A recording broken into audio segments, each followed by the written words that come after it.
Olá, hoje é dia de vídeo e eu fiz uma enquete ontem no WhatsApp e 95% das pessoas escolheram que gostariam de ouvir sobre o que seria participar da ceia de forma indigna.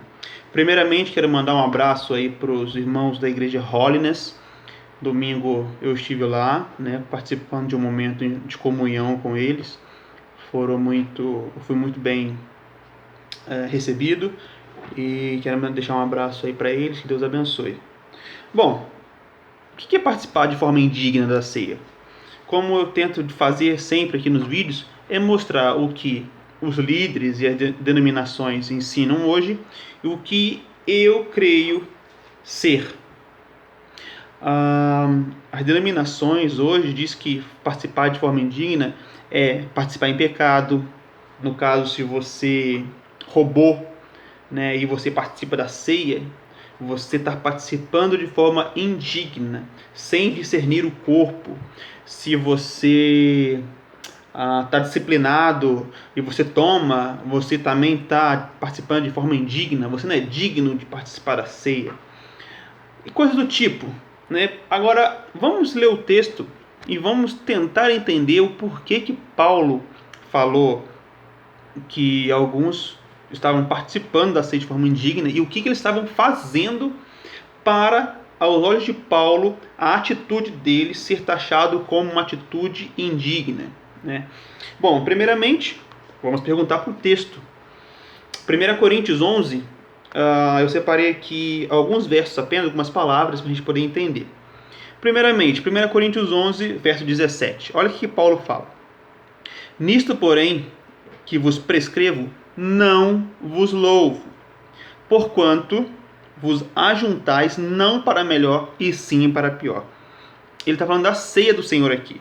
E quando ele vai falar da ceia, ele fala assim, isso que estão fazendo, eu não admito, eu não louvo, eu não vos parabenizo por isso, porque vocês estão se ajuntando para pior e não para melhor. Então Paulo escreve corrigindo. Então não pegue 1 Coríntios 11 para poder defender a Santa Ceia, porque Paulo está corrigindo.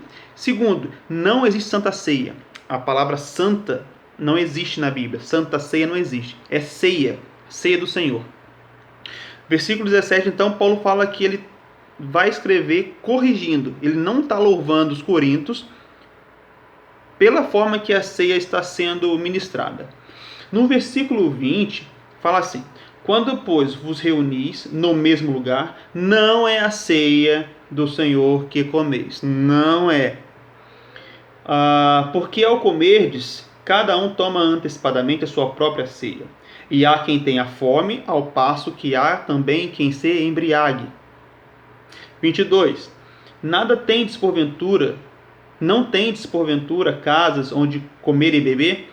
Ou menosprezais a igreja de Deus e envergonhais os que nada têm? Vamos para o versículo 27. Por isso, aquele que comer o pão ou beber o cálice do Senhor indignamente, será réu do corpo e do sangue do Senhor. Versículo 29. Pois quem come e bebe sem discernir o corpo, come e bebe juízo para si. Bom, qual que era o contexto? Primeiramente, o contexto é a igreja do Senhor, aquela igreja verdadeira, não de tijolo, ela se reunia em casas. Jesus não mandou construir templo. Templo é a invenção do homem. Se reunia em casas e todo domingo faziam-se refeições onde todos que eram da igreja do Senhor participavam.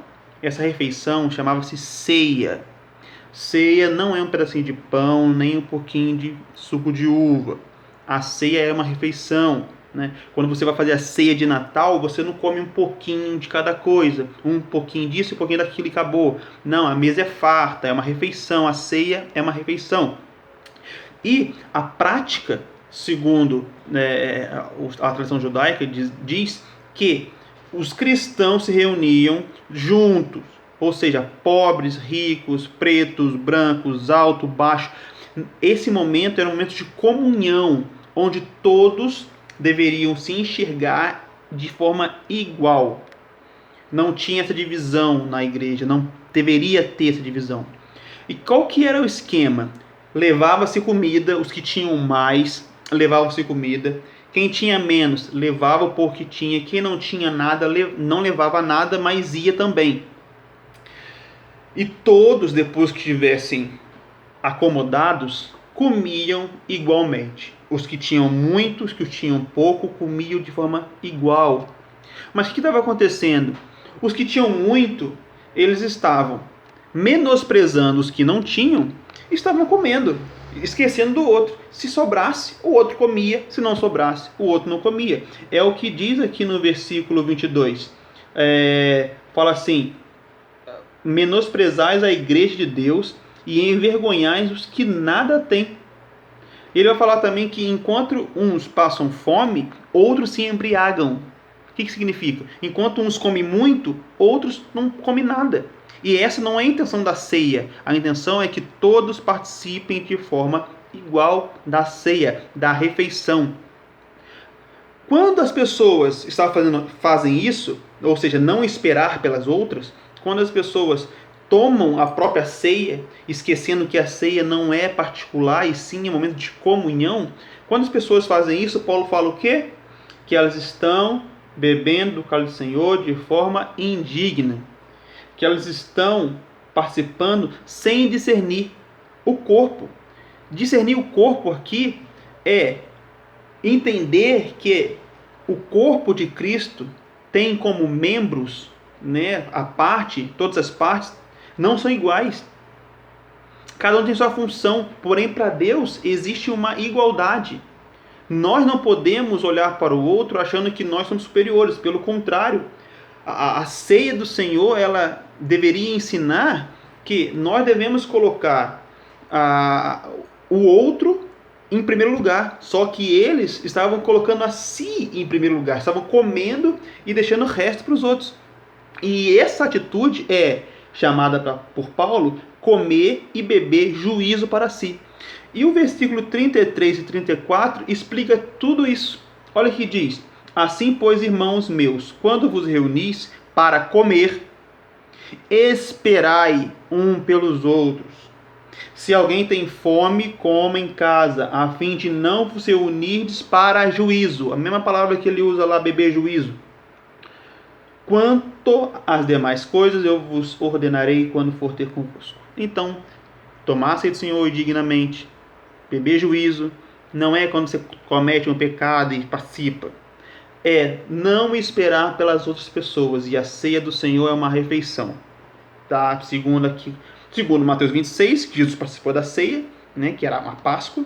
E segundo aqui o texto de 1 Coríntios 11. Então, a ceia é para mostrar que Cristo morreu igualmente por todos da sua igreja. Todos. Ninguém ficou de fora. E o que estava acontecendo aqui era que essas pessoas por quem Cristo morreu estavam ficando de fora desse momento de comunhão. Então, eu creio ter respondido a sua dúvida, ter passado o que eu gostaria de passar, né? E quero mandar um abraço para os grupos de WhatsApp que tem recebido muito bem, tem comentado os vídeos. Deus abençoe a cada um de vocês.